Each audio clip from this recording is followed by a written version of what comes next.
welcome back to this channel of crafting, crochet and knitting. My name is Nikki and welcome to my little yarniverse.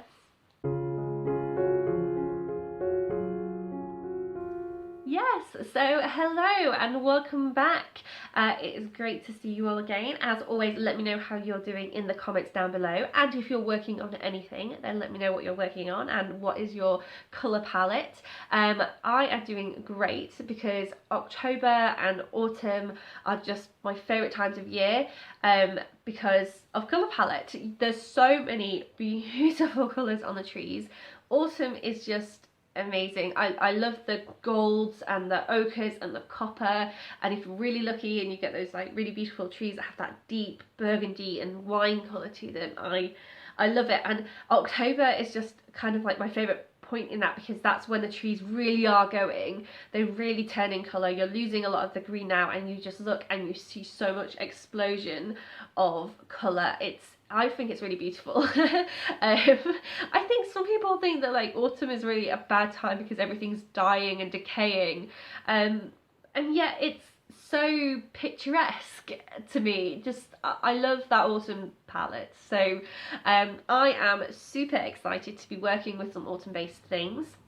I'm still working on the autumn blanket, so I'm not going to show you that today, but I did get some lovely rust coloured yarn quite some time ago, and I wanted to make some socks out of it.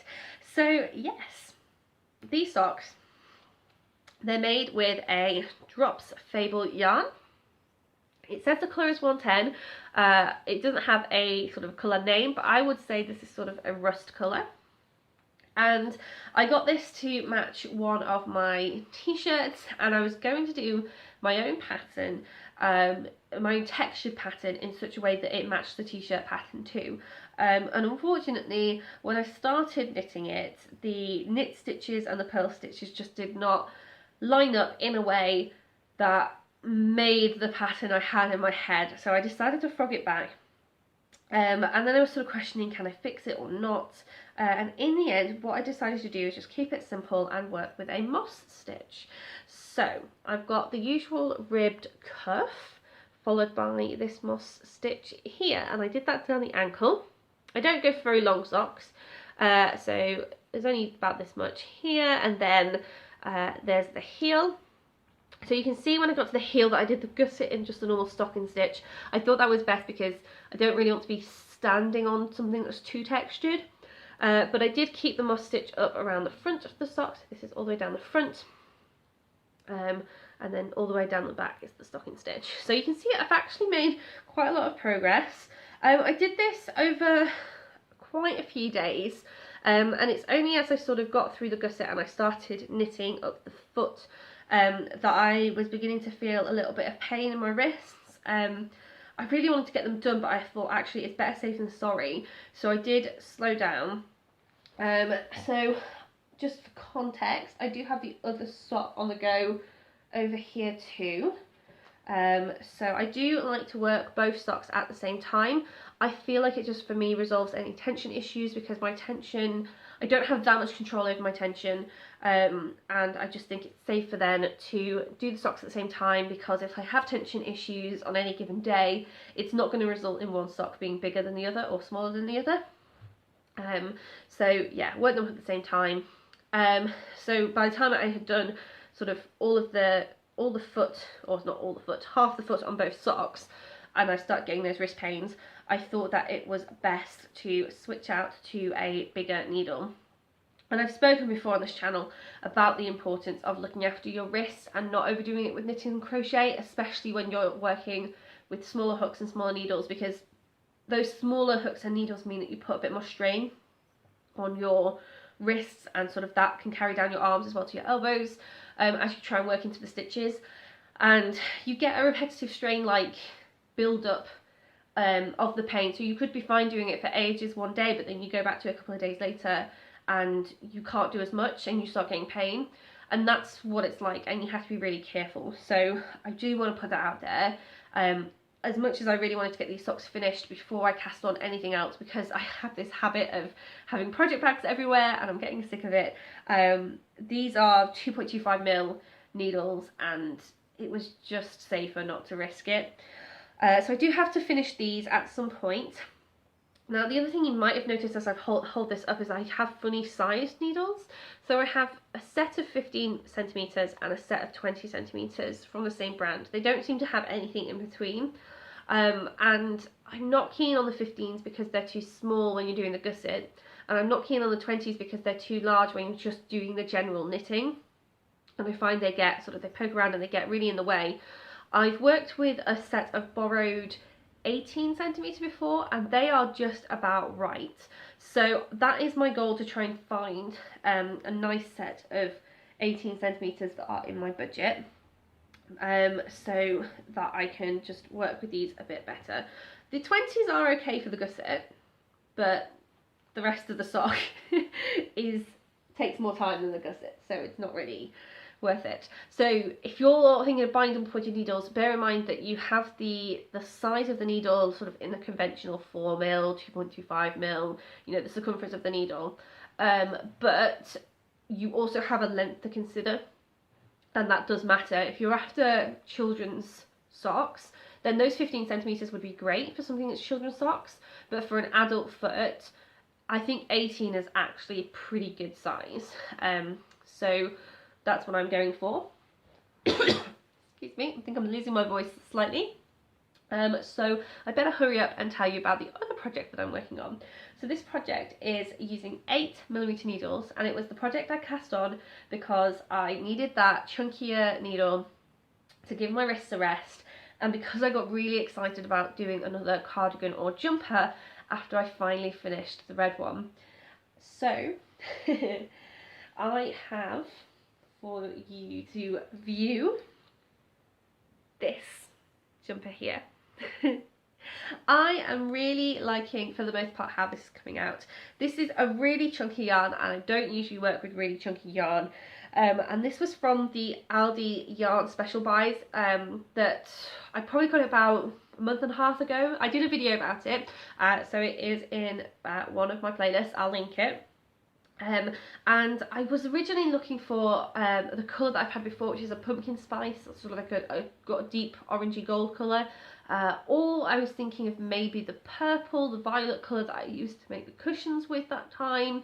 Not these cushions, these are different cushions, but there was an actual purple. And neither of those, or there wasn't anything similar to those in this event, but I did see these two greens. So this is emerald and this is spruce. So I got 2 balls of each. I think they're about like £4 or £5 per ball, but you get a lot of yarn in them. So I've used about 3 balls worth in weight for this jumper. So that's £15 for a jumper.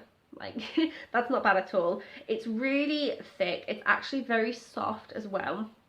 So I don't think I would wear it against my skin for like days on end or anything, but it's definitely suitable for just like wearing for the day if you want to just have like a vest top or a t-shirt underneath it, so that it's touching your skin on your arms. That would be totally fine because it's soft enough for that. I think the colours go really well together. Now let me just show you again. So this pattern here, try and hold it up, keeps curling keeps curling up at the bottom here. This pattern I will link in the description.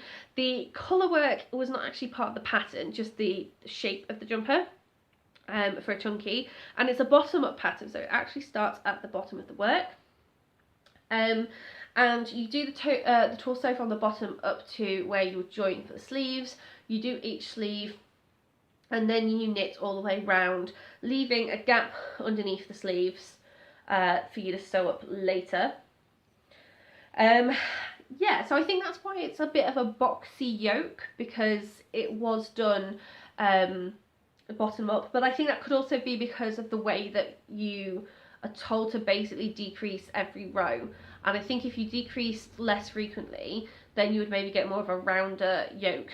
So that is something I don't like, because even though the yoke is fine up here, nearer to the arms it bunches up. You can probably see like it's pinching there because it's such a sudden change to actually turn in the work to go up the raglan. So I don't really like that, but it's not super noticeable. I'm going to pause the video and I'm going to try this on so that I can show you. Okay, so first thing just to note, I have actually got this on back to front because I'm trying to keep my eye on the needles to make sure I don't lose any stitches. So you can see the seam going down here. That will be on the back ordinarily. But yes, that is an important thing to note. The pattern does have the back and the front the same.